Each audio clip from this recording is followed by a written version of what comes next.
सूचना दर्पण news channel से किशन सोलंकी। हम अभी पहुंचे हैं ग्राम पंचायत डोटी।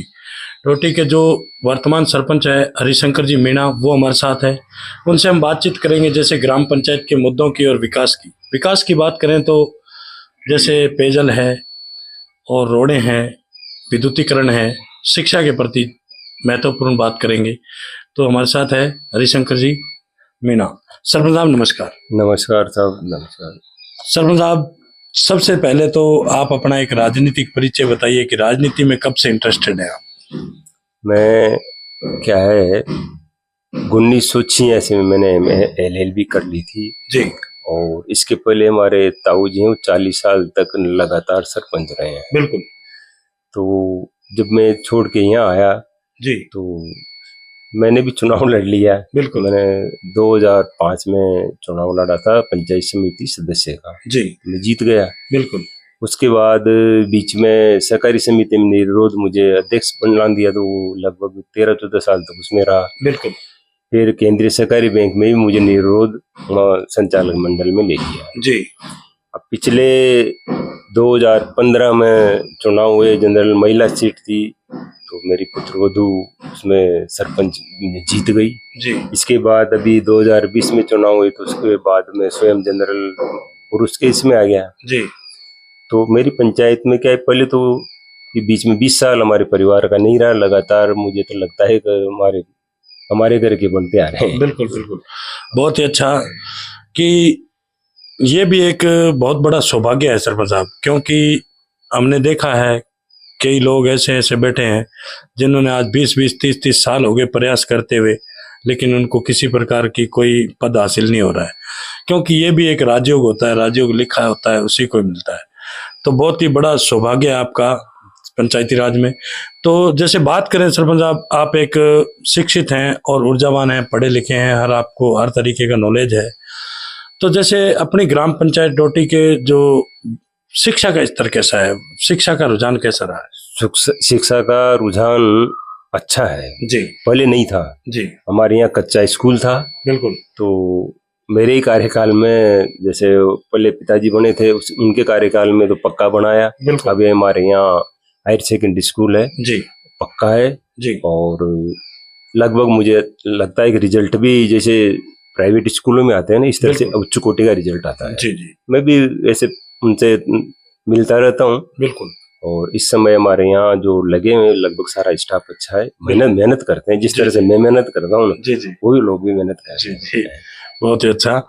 तो जैसे सरपंच साहब बात करें अपने नरेगा, केंद्र सरकार की योजना है नरेगा। नरेगा के अंदर आपने लोगों को रोजगार कितना दिया इस कार्यकाल में?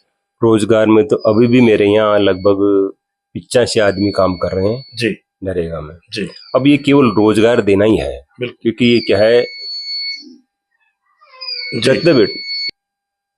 जी, ये 2007 में इसका शुभारंभ हुआ था जी। 8 में 7-8 में जी। तो उस समय वो लुभाया जी थे इसके निदेशक। बिल्कुल। मैंने उस समय सुझाव भी दिया था कि भाई इसके नरेगा में जो मिट्टी इधर से उधर डालने की बजाय कुछ और भी इसमें समावेश किया जाए कार्यक्रमों को, ताकि इसका डेवलप हो सके हमारे। बिल्कुल बिल्कुल रही। तो उन्होंने कहा ठीक है, इस पे वहां से वो कॉन्फ्रेंस थी, बिल्कुल चर्चा करेंगे जी। अब क्या है, नरेगा में एक सबसे बड़ी इसमें त्रुटि है बिल्कुल कि इसका पेमेंट समय पे नहीं आता है। बिल्कुल। नरेगा में लेबर का पेमेंट तो समय पे आ जाता है। बिल्कुल। तो उनको तो मिल जाता है, लाभ है, ठीक है, बढ़िया है। बिल्कुल। पर जो मटेरियल का मामला है ना, वो 3-3 साल तक इसका पैसा नहीं आता है। सरकार को इस संबंध में सोचना चाहिए। बिल्कुल बिल्कुल। चाहे इनकी ठीक है कॉम्बिनेशन बैठे या नहीं बैठे, राज्य सरकार का, केंद्र सरकार का, बिल्कुल। पर क्या है, सरपंच बेचारे जो नए होते हैं ना, बिल्कुल, और जो सक्षम नहीं होते, बिल्कुल, आपके पहले जो ये बात हुई थी, तो वो क्या है काम नहीं करवा पाते, बिल्कुल, डरते हैं। मैंने खुद ने भी नरेगा में कम काम कराए हैं। बिल्कुल। वजह पैसा समय भी नहीं आता है। बिल्कुल राइट है। ये तुम्हारी वो ईमानदारी की साख है कि लोग बाग बना देते हैं हमारे, बिना प्रचार किए बना देते हैं। तो मैं भी ठीक है, रोजगार मिल रहा है गरीबों को, बढ़िया है। मैंने यहाँ ये जो आप सामने देख रहे हैं नरेगा का CC है, ये 2015 में बनाया था जी। आप देख सकते हो इसकी क्वालिटी का 15 का 24 चल रहा है, मतलब लग रहा अभी यूं लग रहा है कि जैसे अभी इस कार्यकाल ये नरेगा का है साहब। रहा सवाल सरकारों में नहीं जाता, मैं तो काम पे जाता हूँ। बिल्कुल अपन अच्छा काम करेंगे तो उसका फल ऊपर वाला निश्चित रूप से देगा। अब विकास का जहाँ प्रश्न है, इस गांव में जितने भी रोड बने हैं पंचायत में पूरे में, छजावा, उम्मेदगंज और डोटी जी, ये सब मेरे हाथ के ही हैं। बिल्कुल। इसके पहले कोई कुछ नहीं हुआ। अभी मेरे सारे तीनों गांव में पक्की सड़कें हैं। बिल्कुल। पानी की पूरी तरह की सुविधा है। बिल्कुल। मतलब कोई तरह की परेशानी नहीं है। जी जी। बिजली की कोई तरह की परेशानी, बिजली में क्या है, ये थोड़ी लाइनें गड़बड़ती है, उसका काम चल रहा है। मैंने कई बार इसकी उनसे निवेदन किया है जी। शिक्षा हमारे यहाँ बढ़िया है, पानी की परेशानी नहीं है। बिल्कुल। और सड़क की परेशानी है। मेरे तो एक है कि पिछली सरकार करना नहीं चाहिए। बिल्कुल। पर उन्होंने इस संबंध में एमएलए साहब ने ध्यान नहीं दिया। बाद में हमने निवेदन किया, उनकी समझ में कम आया। बिल्कुल। तो ये मेरे जो गांव है छजावा और उम्मेदगंज, ये जुड़ नहीं पाए बिल्कुल रोड से। वो हालांकि दूसरी तरफ से तो जुड़ रहे हैं, पर ये जो मुख्यालय है ना, इससे नहीं जुड़ पाए। जी जी जी। बाकी हमारे यहाँ कोई परेशानी नहीं, चिकित्सा सुविधा बढ़िया है। बिल्कुल। उसके लिए तो मैं इनको सबको धन्यवाद दूंगा साहब। और कार्यकाल का जहाँ प्रश्न है, बिल्कुल, सबसे बढ़िया कार्यकाल मैंने देखा है, वसुंधरा जी का कार्यकाल भी देखा है। बिल्कुल। तो अच्छा कार्यकाल था। उस समय तो भले से मैं पंचायत समिति सदस्य ही था, पर एक तरह से हमारी पूरी बात मानी जाती थी। जो हम कह देते वो पत्थर पे लिखी था। विकास किया है और होना भी चाहिए। बिल्कुल। तो सरपंच साहब, जैसे अभी बात करें सरकार की, तो आपका लगभग कार्यकाल कांग्रेस की सरकार में निकला है, और अभी बात करें तो राजस्थान में भाजपा की सरकार है। भजनलाल जी शर्मा जो हमारे मुख्यमंत्री है, और डबल इंजन की सरकार बता रहे हैं। तो क्या आप कांग्रेस की सरकार में जो अभी इस कार्यकाल में विकास करवा पाए, वो अभी भाजपा की सरकार में करवा पाएंगे? पर अब तो कार्यकाल समाप्त हो रहा है, अभी तो भजनलाल जी ने कोई काम शुरू ही नहीं किया। बिल्कुल, ये कड़वा सच है। बिल्कुल। भजनलाल जी को इन्होंने मुख्यमंत्री बना दिया, बढ़िया किया। बिल्कुल। पर कहीं ना कहीं चूक हुई है। बिल्कुल। ये क्या है, नौकरशाही चलेगी, भजनलाल जी को अनुभव है नहीं। बिल्कुल। अब वो पूछ के IAS अफसरों से काम करेंगे। बिल्कुल। जैसे मैं भी सरपंच बना हूँ, मैंने कभी भी ये महसूस नहीं किया। बिल्कुल।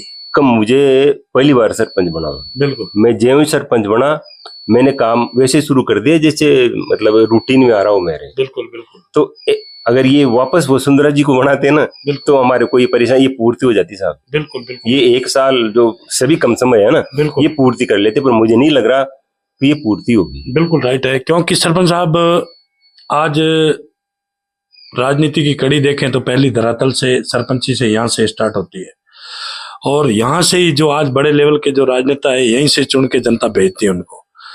क्योंकि आज जो जनप्रतिनिधि है, सरपंच है, आज आप तो चलो रेगुलर 2 कार्यकाल हो गए आपको, और बाकी कई जगह नए फ्रेश जो चुनाव लड़े हैं सरपंच, क्योंकि वो वादे करते हैं जनता से उस टाइम की, यार हम आपके ये करवाएंगे, लेकिन उन वादों पे खरा नहीं उतर पाएंगे।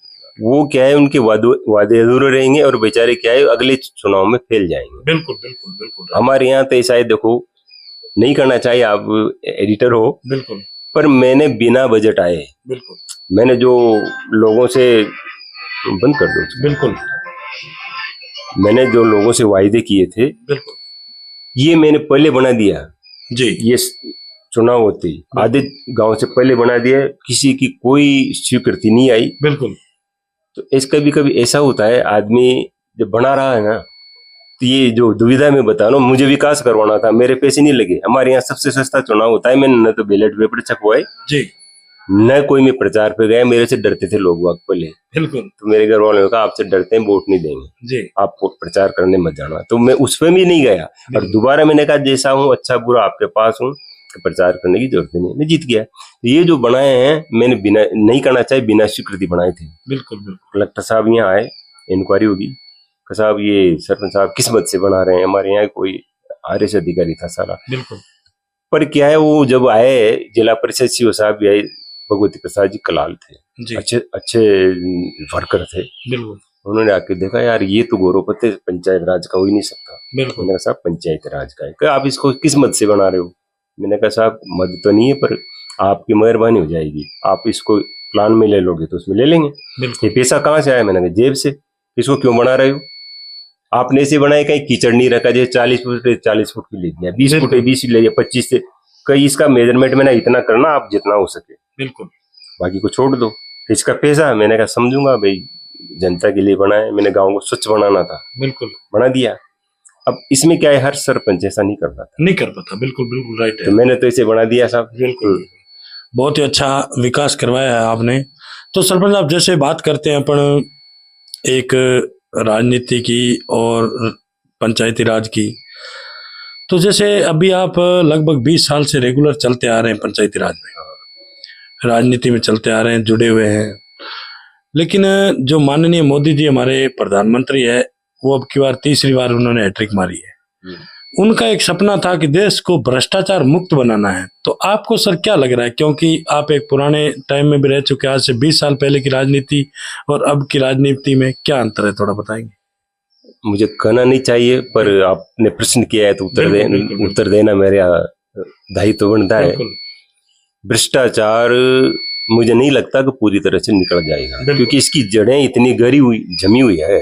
इसके लिए तो काफी प्रयास करना पड़ेगा। बिल्कुल, क्योंकि या तो वो एक्टिव होने, जैसे भजन लाल जी की बात आई जी, मैंने भी पत्र भेजा है भजन लाल जी को इस रोड के मामले में जी, अब उसका कोई जवाब नहीं आया। बिल्कुल, तो जहां तक ये लोग एक्टिव नहीं होंगे, बिल्कुल भ्रष्टाचार नहीं निकल सकता। बिल्कुल बिल्कुल। और यहाँ तो ये होता है, ईमानदार का तो काम ही नहीं होता है। बिल्कुल राइट।